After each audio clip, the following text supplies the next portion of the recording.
सेक्शनमध्ये आपण प्रॅक्टिकलमध्ये वर्डचे 50च्या पुढचे प्रश्न आपण पाहणार आहोत. वर्डचे 50च्या पुढचे. इथे डायरेक्ट 50 आपण आकडा लिहू शकता. असं इथे वाचू शकता. दिलेल्या डॉक्युमेंटमध्ये पहिल्या पानाच्या तळाशी डेट हा शब्द टाईप करा आणि टॅब पर्याय वापरून त्याची स्थिती 3.5 सेट करायची आहे. हा प्रश्न येते एक्झाममध्ये. असं पहिल्या पानाच्या तळाशी म्हण तर पहिल्या पानाचा तळाचा भाग बघायचा आपण. तिथं डेट हा शब्द टाईप करायचा. हे पहिलं पान आहे. हे वरचा भाग आहे, सुरुवातीचा आरंभीचा भाग आहे. तर मला तळाचे भाग म्हणायचे. पहिल्या पानाच्या तळाशी म्हणजे इथे क्लिक करायचं. एंटर करत खाली यायचं सरळ. असं पहिलं पान संपू द्यायचं. कुठं संपते बघा, इथं संपलं. हे दुसरं पान खालचं आहे, पहिलं पान वरचं आहे. इथं जायचं. हा वरच्या पानात जायचं. इथं डेट लिहायचं, DAT डेट लिहायचं. याला सिलेक्ट करायचं. तर टॅब पर्यायाचा वापर करा म्हणलं. तर टॅब पर्याय इथंच आपल्याला इथं पॅराग्राफवर जायचं. दिसते का? पॅराग्राफच्या बारीक ठिपक्यावर क्लिक करायचं. याच्यात टॅब नावाचा पर्याय असतो. इथं जायचं आणि स्थिती 3.5 करायची. 3.5 लिहायचं. किती लिहायचं? 3.5 इंच लिहायचं. इन्व्हर्टेड कॉमा द्यायचा. इंचसाठी इंच देणं गरजेचं आहे. ओके करायचं. ओके केलं की सबमिट करून बघायचं आहे. तर आता हा प्रश्न आपला संपला. कसं करायचं कळालं का तुम्हाला? पहिल्या पानाच्या तळाशी जायचं, सगळं करायचं. असं दिलेल्या डॉक्युमेंटमध्ये पहिल्या ओळीच्या आधी 6 पेटी जागा समाविष्ट करायची आहे. दिलेल्या डॉक्युमेंटमध्ये पहिल्या ओळीच्या आधी पहिली ओळ ही आहे. या पहिल्या ओळीला पूर्ण ओळीला सिलेक्ट करायचं आणि परत या पॅराग्राफवर जाऊ शकता. इथंच पहिल्या ओळीच्या आधी म्हणलं इथंही जाऊ शकता किंवा लेआउटवर पण जाऊ शकता. दोन्हीकडे जाता येईल आपल्याला. इथं क्लिक केलं तरी चालते. इथं जायचं, पण इथं जावं लागतं. या ठिकाणी आपल्याला पहिल्या ओळीच्या आधी म्हणलं पॅराग्राफवर जावं लागते. इथं पॅराग्राफ दिसतं का? इथं सगळे पॅराग्राफ दिले. पहिल्या ओळीच्या आधी म्हणजे बिफोर असते. बिफोर इथं बिफोरला इथं 6 पेटी इथंही करू शकता. असं आणि याला ओके करू शकता. असं तर पहिल्या ओळीच्या आधी म्हणलं इथं तर आपलं ओके केलं नाही. आपण पहिल्या ओळीला सिलेक्ट करायचं पूर्ण. असं पॅराग्राफ वर जायचं, लेआउट वर जायचं आणि बिफोर इथं 6 पेटी किती होईल? 0. आता हे 6 पेटी आपलं आत्ता बरोबर आलं 6, कारण आपल्या ते चिन्ह होतं अगोदर, त्याच्यामुळे ते रॉंग दाखवेल आपल्याला. असं आता सबमिट करा, बरोबर आलं. हे टूल तुम्ही असंच वापरू शकता. ते अक्षर कळालं नाही, एकदम संख्या कळाली नाही, सिलेक्ट करायचं. असं इथून पण करू शकता. या पॅराग्राफच्या बारीक टॅबवर जायचं आणि इथं बिफोर आणि आफ्टर दिसते. इथं जाऊन तुम्ही 6 पेटी करू शकता. असं 6 पेटी झाल्या का इथं? हां, असं ओके करायचं आणि मग सबमिट करायचं. त्यानंतर पुढचा प्रश्न. दिलेल्या डॉक्युमेंटच्या पहिल्या ओळीच्या नंतर 12 पेटी जागा. पहिल्या ओळीच्या नंतर म्हणले तर पहिली ओळ बघायची. ही पहिली ओळ आहे. त्या पहिल्या ओळीच्या नंतर म्हणले 12 पेटी. तर पॅराग्राफवर जायचं आणि आफ्टर घ्यायचं. इथं आफ्टर घ्यायचं आणि इथं 12 पेटी करायची. तर यात 0 आहे, 6 आणि 12. हे 12 पेटी करायचं. ओके करायचं आणि खाली 12 पेटी जागा सुटली इथं. असं पेटी म्हणजे पॉईंटमध्ये जागा सुटलेली आहे. पुढचा प्रश्न. 2 रो आणि 7 कॉलम टेबल इन्सर्ट करा. सोपा प्रश्न आहे. प्रश्न खूप सोपा आहे. 2 रो आणि 7 कॉलमचा. इन्सर्टवर जायचं. इथं टेबलवर जायचं आपण आणि इथं इन्सर्ट टेबलवर जाता. 2 रो आणि 7 कॉलम. वर 7 लिहा आणि खाली 2 आहेच लिहिलेलं. 2 लिहायचं खाली. याला ओके करायचं.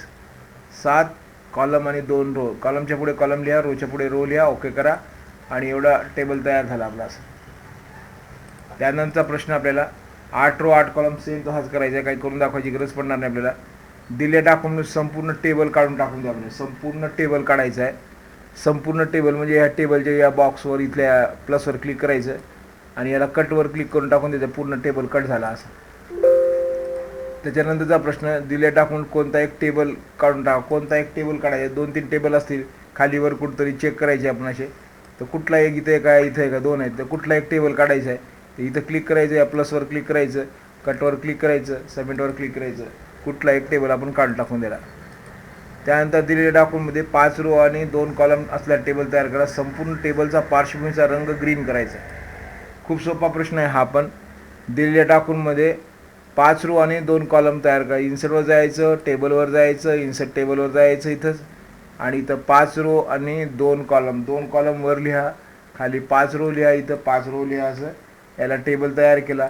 आता या टेबलचा पार्श्वभूमीचा रंग ग्रीन करायचा. तर या ठिकाणी क्लिक करायचं. या ठिकाणी आणि ग्रीन करण्यासाठी होमवर जाऊ शकता तुम्ही.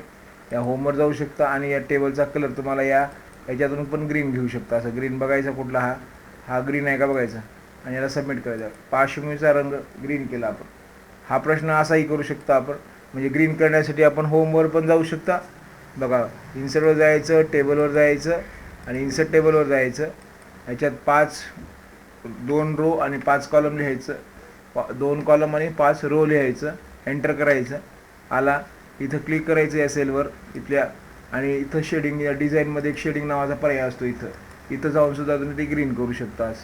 हे ग्रीन, इथे ग्रीन आहे, आला का बघा ग्रीन, आणि याला सबमिट करू शकता. असे प्रश्न आपण करू शकता. तुम्ही एक रिझ्यूम तयार केले आहे, त्यामध्ये तुमचे वैयक्तिक तपशील समाविष्ट केलेले आहे. त्यात एक टेबल कॉलम तुम्हाला दिले आहे. त्या टेबलला कॉलममध्ये विभाजित करण्यासाठी 2 कॉलम्स आणि 4 रोजमध्ये विभाजित करायचं आहे. तर तुम्ही कोणता क्रम पाळणार?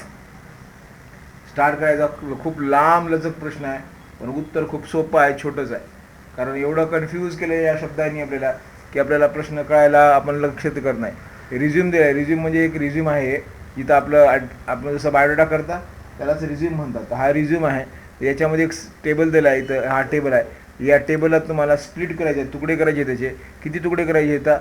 तर याचे आपल्याला 2 कॉलम आणि 4 रोमध्ये विभाजित करायचे या डब्याला. तर इथं क्लिक करायचं. इथं क्लिक केलं की इथं लेआउट म्हणून ऑप्शन येते. इथं जायचं, इथून स्प्लिट सेलवर जायचं. स्प्लिट सेल दिसते का इथं जायचं आणि याच्यात लिहायचं किती कॉलम्स आणि किती रोज. तर 4 रोज आणि 2 कॉलम. वर 2 कॉलम आहेत आणि फक्त इथं खाली 4 रोज लिहायचं असं. आणि याला कट करा, व्यवस्थित 4 रोज लिहा असं, आणि याला ओके करा. ओके केल्या आपल्याला त्याचे 2 एवढे तुकडे होतील. असे टेबल असं तयार होईल. सबमिट करून बघायचं. खूप सोपं आहे, बाकी काही करायची डोकं लावायची गरजच पडत नाही. तर असं करायला बघायचं. कसं करायचं? पहिल्यांदा क्लिक करायचं, या सेलवर जायचं. पहिल्यांदा या सेलवर गेलं की इथं या सेलमध्ये क्लिक करायचं. इथून लेआउट येते, लेआउटवर जायचं, स्प्लिट सेलवर जायचं. वर 2 आहे आणि खाली आपल्याला किती करायचं आहे? 4 लिहायचं आहे. ओके करायचं. तर 2 कॉलम असे आले आणि 4 रोज असे आले. याला सबमिट करायचं. असा हा प्रश्न करून शेवटचा प्रश्न सांगतो याच्यामधला, तो पण करून घ्या. तुम्हाला टेबलच्या पहिल्या ओळीच्या सर्व सेल मर्ज करायचे, एकत्रित करते. 100% परीक्षेमध्ये हा प्रश्न येतो. टेबलला तुम्हाला पहिल्या ओळीच्या सर्व सेल एकत्र, मर्ज म्हणजे एकत्र करणं, आणि विभाजित करणं म्हणजे स्प्लिट करणं. 2 शब्द खूप महत्त्वाचे आहेत. विभाजित करणं म्हणजे जे 2 तुकडे करणं, आणि एकत्रित करणं किंवा मर्ज करणं म्हणजे एकत्र करणं. या ठिकाणी काय दिलं आहे? तुम्हाला एक टेबल दिलेलं आहे. त्या पहिली ओळ दिली. पहिली ओळ ही सुरुवातीची ओळ हीच आहे. या सर्व जे सेल आहेत, सेल म्हणजे डबे, या सर्व डब्याला या वरच्या की सिलेक्ट करायचं असं, आणि या सगळ्यांना एकत्र करण्यासाठी या लेआउटवर जायचं आणि याला मर्ज करायचं. मर्ज म्हणजे एकत्र झाले. सबमिट करून बघायचं, आपले सगळे सेल एकत्र झाले. असं आपण करून बघलेलं आहे. असं हे प्रश्न आपण बरेचदा वर्डमध्ये असं करून बघलं आहे की वर्ड असं पण काढलेलं आहे. इथं क्लिक केलं. लक्षात ठेवा, विभाजित करणं आणि हे लक्षात ठेवायचं. आपण एक टेबल दिला आहे, आपण असा एक टेबल काढलेला आहे असा. तर हा टेबल काढलेला आहे आपण असा, हा टेबल काढला आहे असा. तर या 2 सेलला मला सगळ्या सेलला एकत्र करायचं. या सगळ्या सेलला सिलेक्ट करायचं आणि इथं लेआउटवर जायचं आणि याला मर्ज करून बघायचं. मर्ज म्हणजे सगळ्या सेल एकत्र झाल्या या सगळ्यावरच्या. पण मला विभाजित करायचं, म्हणजे या सगळ्या सेलला विभाजित करायचं. या सगळ्या एवढ्या 1, 2, 3 सेलला विभाजित म्हणजे तुकडे करायचे आहेत. त्या लेआउटवर जायचं, स्प्लिट सेलवर जायचं. याचे किती तुकडे करायचे आहेत? तर मला याचे 4 तुकडे करायचे. समजा 4 कॉलम्स असे तुकडे करायचे, 4 कॉलम्स करायचे आहेत. ओके करा. बघा याचे किती कॉलम झालेत? 1, 2, 3, 4 असे त्याला तुकडे करणं, त्याला आपण विभाजित करणं हा शब्द आपण वापरू शकता. तर तुम्हाला कळालं असेल की ते कुठून करायचं. आपण एकत्र करणं आणि विभाजित करणं, स्प्लिट करणं. हे स्प्लिट टूल आपल्याला माहिती आहे. याचे पण आपल्याला काही तुकडे करायचे, सिलेक्ट करायचे असं, आणि परत या लेआउटवर जायचं. इथे स्प्लिट सेल, स्प्लिट म्हणजे तुकडे करणं, विभाजित करणं. इथं जायचं आणि इथं किती तुकडे, 2, 3 करायचे, तिथे एंटर करा, तेवढे तुकडे होतील आपल्याला असं. तर असं आपल्याला करता येते. पूर्ण टेबलला पण आपल्याला विभाजित करता येते. इथून विभाजित करायचं. या ठिकाणी आपण खूप टेबल लिहिलेलं आहे समजा, पण या टेबलचेच 2 तुकडे करायचे आहेत आपल्याला. जसं आपण याचे एक्सेलचे केले तसं इथून मला तुकडे करायचे. इथं जायचं आणि इथं स्प्लिट टेबल नावाचा पर्याय असतो. इथं क्लिक करा. इथून ते टेबल कट होते. वरचा टेबल वेगळा, खालचा टेबल वेगळा. अशा टेबलला पण आपल्याला स्प्लिट करायचं. जसं सेलला आपण स्प्लिट करायला, तसं टेबलला पण आपल्याला स्प्लिट करायचं. हा व्हिडिओ आवडला तर नक्कीच लाईक करा, शेअर करा. धन्यवाद.